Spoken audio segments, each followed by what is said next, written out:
부동산 규제 완화 대책 핫5인데요. 11월 중 부동산 규제 지역 추가 해제라는 거예요. 아까 이거 해제시키면 된다 이렇게 이 대표님 말씀해 주신 거죠? 예. 지금 이 해제와 관련돼 가지고는 사실 지금 10억 초과 주택에 대한 대출 규제 완화라는 걸 갖다가 보게 되면요. 지금 서울에 대해서 투기과열지구 해제를 갖다가 해줄 의지는 없다는 것을 간접적으로 볼 수는 있습니다. 지금 서울 전체인가요? 네, 그렇죠. 그렇죠. 그런데 지금 이 부분에 대해서 일부는 해제를 해줄 수도 있지 않을까 하는 조심스러운 기대감은 가지고 있습니다만 지금 마용성이라든지 아니면은 지금 강남 서초, 송파도 지금 상당히 지금 안 좋은 상황인데 송파도 풀어줘야 되는데 풀어줄 수 있을지는 좀 약간 미지수고요. 그나마 좀 조정 대상 지역으로는 좀 낮춰줄 지역들이 서울에서 좀 여러 군데 노도강이라든지 그런 곳은 좀 낮춰줄 수 있지 않을까라는 생각이 들고요.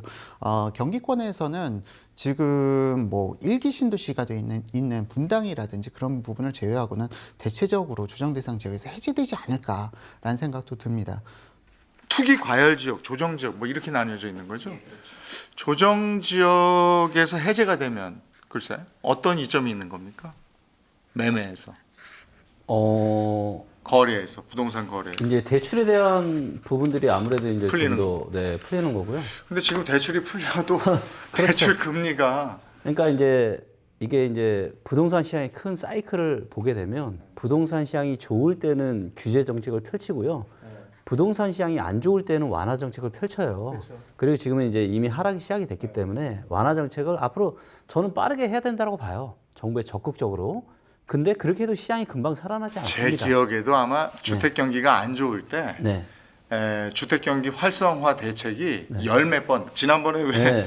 폭등기에 막 내리려고 그렇죠. 했던 그 정책처럼 한 열대 번 나와야 그렇죠. 그때부터 잡혔었거든요. 그래서 이제 데이터를 좀 보게 되면 이제 부동산 시장이 뜨거워지면 규제를 시작하는데 그리고 나서 4, 5년 더 가요. 규제를 그리고 완화를 또 똑같습니다. 완화하잖아요. 완화를 하면 이제 처음부터 센 걸 던질 수 없기 때문에 서서히 던져요. 서서히. 그리고 이제 갈수록 센 걸 던지는데 한 2, 3년 정도는 완화 정책을 펼치고 나서 2, 3년 정도는 지나야 이제 시장이 다시 뭔가 상승적으로 돌아설 수 있는 그런 여건이 마련이 되는 거죠. 그래서 근데 이번에는 그 금리가 관건이라 네. 금리가 꺾이면 네. 시중에 돈이 말랐다고 해도 아까 제가 같이 얘기했던 그 돈들이 있어요. 그래서 근데 이제 금리가 꺾이는 시기에 이게 어떻게 될까 싶어요. 근데 이제 이게 많은 분들이 제가 이제 얼마 전에도 제 개인 유튜브 채널에서 이 부분도 얘기를 했는데 많은 분들이 지금 이제 금리만 멈추면 금리만 하락하면 주식이랑 부동산 날아갈 거로 생각하잖아요. 절대 아니라는 거죠. 자, 지금의 금리를 이렇게 인상을 하는 거는 물가 때문에 그런 건데 물가를 잡으려고. 근데 금리를 낮춘다? 그 얘기는 무슨 얘기냐면 금리 이렇게 놔도 물가 인플레이션 문제가 심각한 상황인데 금리를 낮추면 안 될 정도로 지금 경기가 너무나도 심각한 상태이기 때문에 금리를 낮추는 거거든요. 그렇기 때문에 금리가 인하한다는 얘기는 저는 훨씬 더 악재로 들려요, 저한테. 경기가 안 좋아진 거다. 안 좋아진 거죠. 금리를 인하할 수밖에 없을 만큼. 그럼 바닥은 언제가 올 거냐? 금리를 인하하는 시점이 아니라 금리를 다 인하해서 금리의 저점이 형성됐을 때. 그럼 한참 걸리겠네. 그렇죠. 그때부터가 주식이나 부동산이 다시 대세 상승을 이야기할 수 있을 정도의 시점이 되는 거죠. 아직 한참 걸린다. 네. 야, 예. 청약 당첨자 기존 주택 처분 기한 연장 이렇게 되어 있습니다. 지금은 이게 어떻게 되어 있죠? 그 기간이 1년도 채 안 됐는데 이거를 1년인가 2년으로 연장해 준다 이런 거죠? 이거 이미 나온 거 아니에요, 그죠? 네, 그렇습니다. 지금 이 부분과 관련돼 가지고 청약 당첨자들 뭐 기존 주택을 처분 안 하면 기본줄이 안 된다느니 뭐 여러 가지 불편한 부분들이 많이 있었는데요. 이 부분이 잠깐 좀 숨통을 갖다 틔워줄 수 있는 부분도 있을 것 같고요. 그리고 실질적으로 이거에 대해서 공포감을 가지고 계셨던 분들도 많았어요. 기존 주택을 갖다 가지고 있으면서 청약이 당첨됐는데 대출 받을 당시에 기존주택 처분 서약서를 갖다가 약정을 체결했는데 기존주택 처분 서약서 이 부분에 대해서 아니 지금 기존 주택이 안 팔린다. 근데 난 이사해서 들어가야 되는데, 근데 지금 이런 상황이 난감한 상황에서 처해져 있는 분들이 이런 질문까지 하시더라고요. 아니 그러면은 이거 기존 주택 처분 못하면 우리 집 내 채무 불이행 디폴트 나고 그리고 이거에 대해서 경매 넘어가는 거냐 이런 걱정까지 하신 분들이 계셨는데 이건 사실상 좀 너무 과도한 부분에 대한 규제였고요. 당연히 풀려야 되는 부분이었다고 저는 생각하고 있습니다. 자, 이거 저 기존 주택 처분 요거 늘려주면은 좀 괜찮겠습니까? 지금 팔리질 않는데 집이. 그렇죠. 그러니까 사실 이전 정부에서 이 규제 정책을 너무 누더기처럼 만들어놨어요. 그래서 옴짝달싹 못하게. 예. 그러니까 어떻게 보면 말도 안 되는 이런 정책들을 펼쳐졌는데 이것들을 저는 빠르게 사실 아무 의미 없거든요. 풀긴 그냥 풀어야 되는데. 무제한으로 풀어도 된다고 생각해요. 네. 이거 풀어야 되고 네, 빨리 풀어야 돼요. 지금. 풀어봐야 네. 대세 하락을 막을 수는 없다 이렇게 보시는 그렇죠. 거고. 네, 예. 자, 세 번째 거 보겠습니다.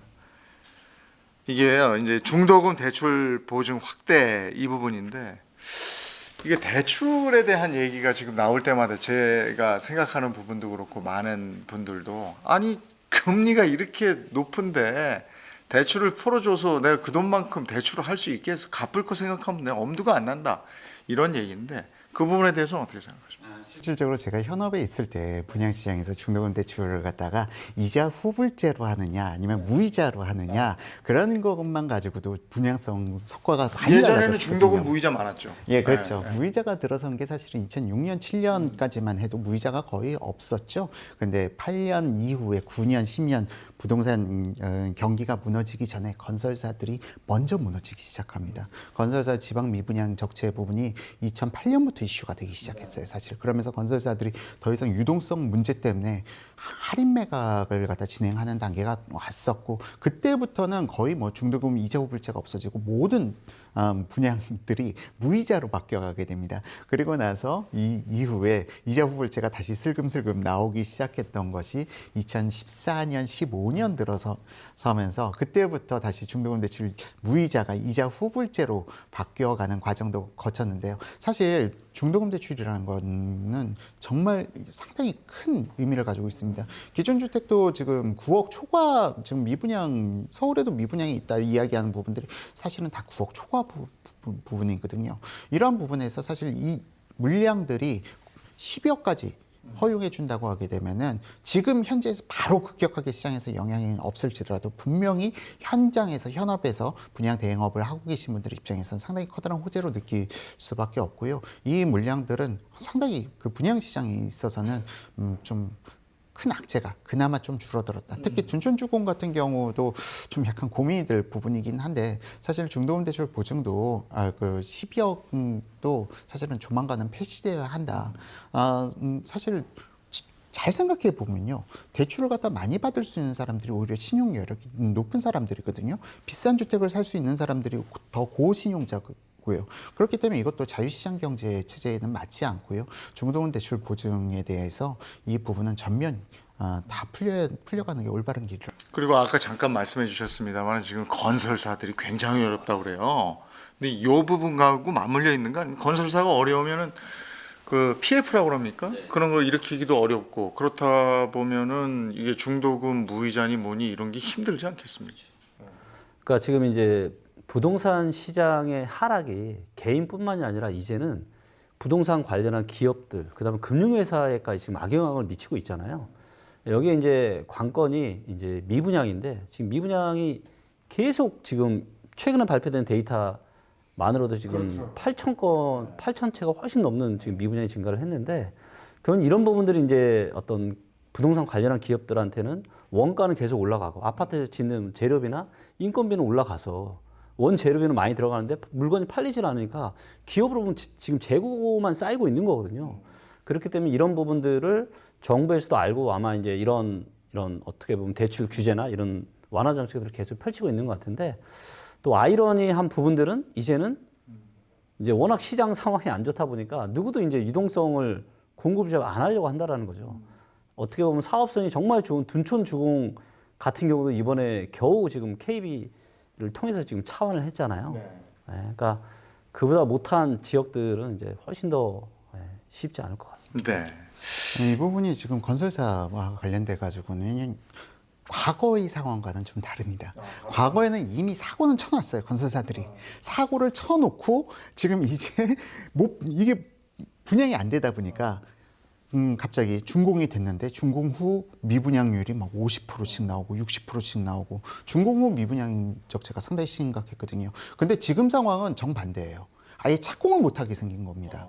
그러니까 과거에는 정말 위기의 건설사들이 정말 파산 나고 그럴 상황이었지만 져놓고 그러니까 돈은 들었는데 이게 안 팔렸다. 그렇죠. 근데 지금은 돈이 아직 안 들어간 상태다. 그러니까 프로젝트 파이낸싱 자체가 그때는 이제 시작은 했고 출발은 했고 이제 종착지에 와가지고 야 돈 갚아 했는데 건설사가 분양이 안 되니까 갚을 돈이 없는 거죠. 근데 지금 상황은 아예 출발도 못 하고 있는 상황이다라고 보는 게 더 정확한 표현일 것 같습니다. 그러니까 우리 이제 요컨대 재건축 재개발 시장 네, 아직 시작도 못한 데가 많거든요. 그렇죠. 그러니까 시작을 해서 짓고 있으면 둔촌주공 같이 저럴 텐데 지금 시작도 못한 곳이 많다. 그러니까 이러한 부분들이 종합적으로 보게 되면요. 지금 시작도 못 하고 있는 사업장들이 지금 점점 늘어나고 더 후에 벌어질 일이다. 이게 불과 앞으로 2, 3년 후에 주택 공급량이 상당히 줄어든다는 걸 의미합니다. 이거는 반어적으로 이야기하게 되면 앞으로 주택 공급이 그러니까 예전에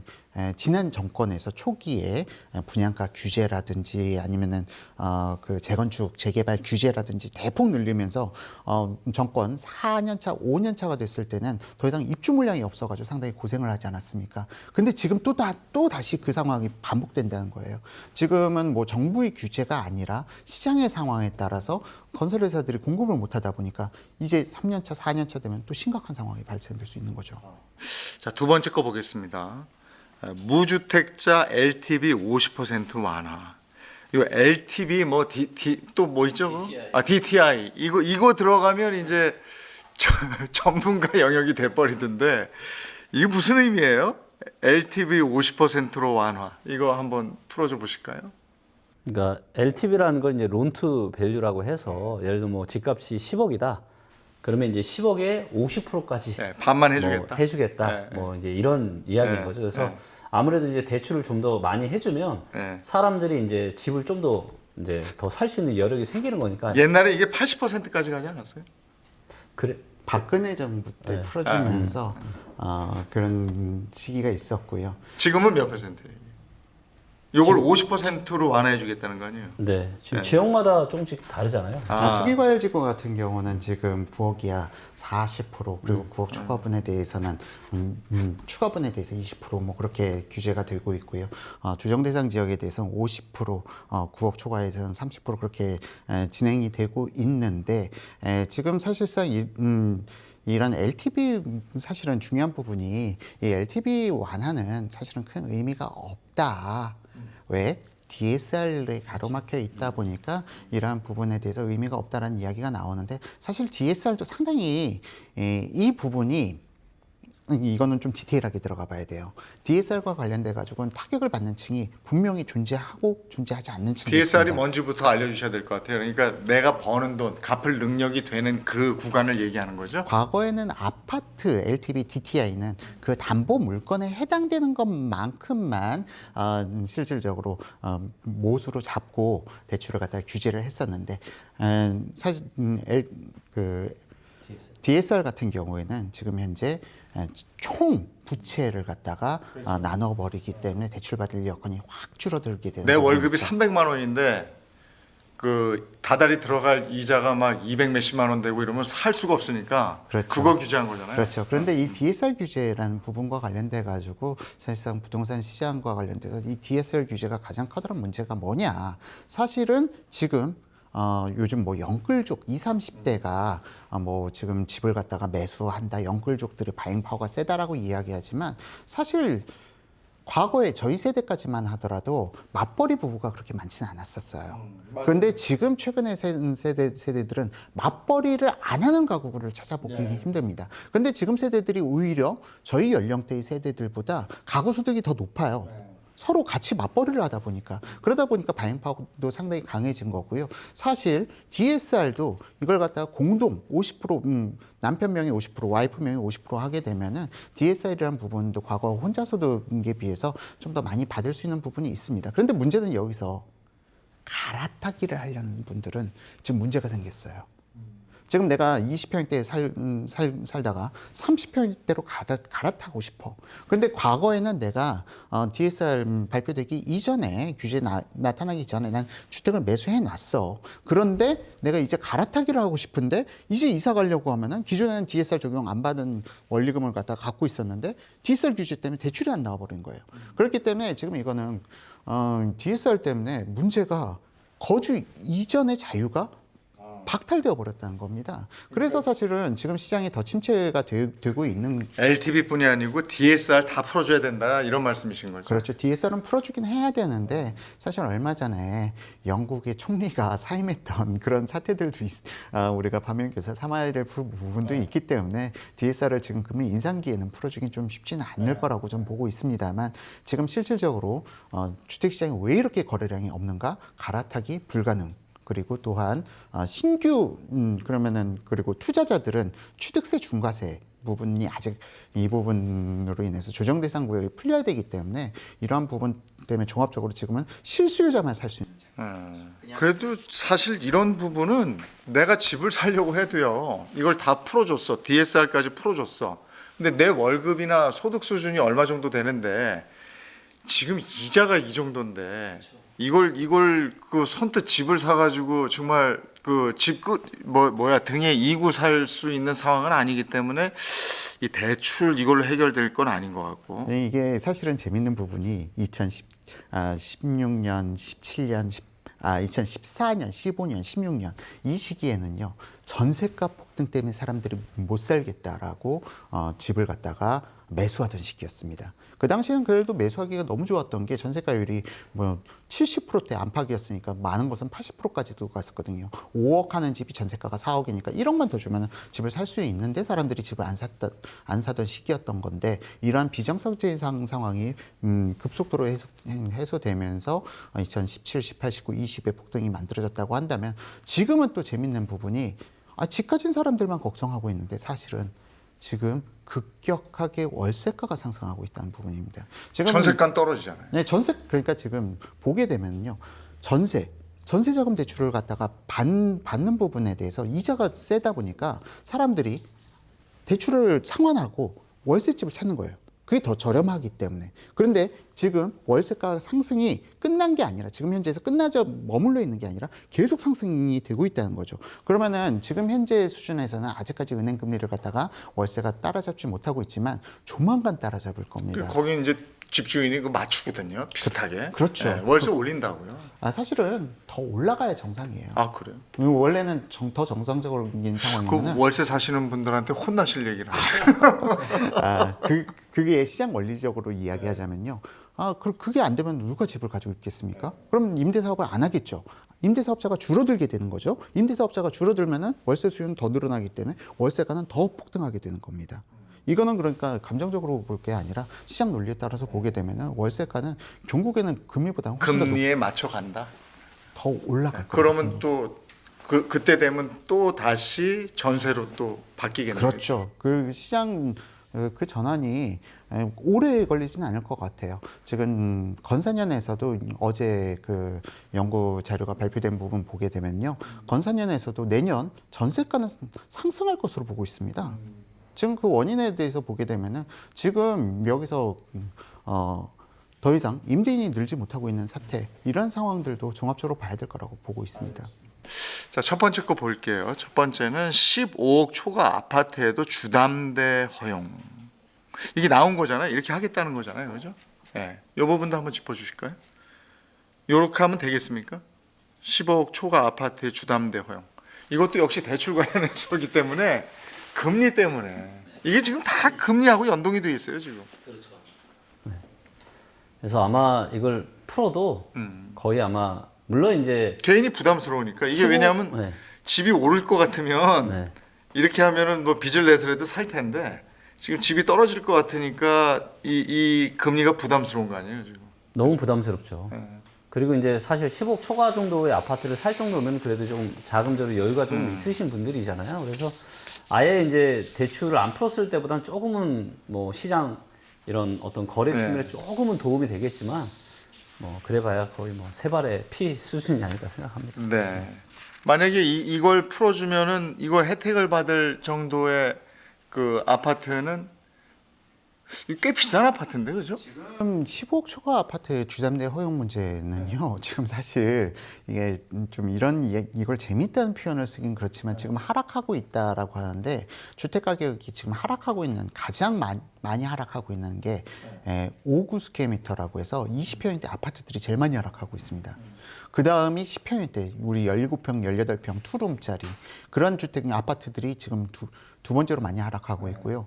그리고 그나마 국민주택 규모, 그러니까 30평대 아파트, 국평이라고 불리는 30평대 아파트가 그나마 하락률이 좀 그것보다는 좀 덜한 수준이고, 근데 재밌다는 표현이 죄송합니다만 국민주택 규모 초과 40평대, 50평대, 60평대 지금 안 떨어지고 있습니다.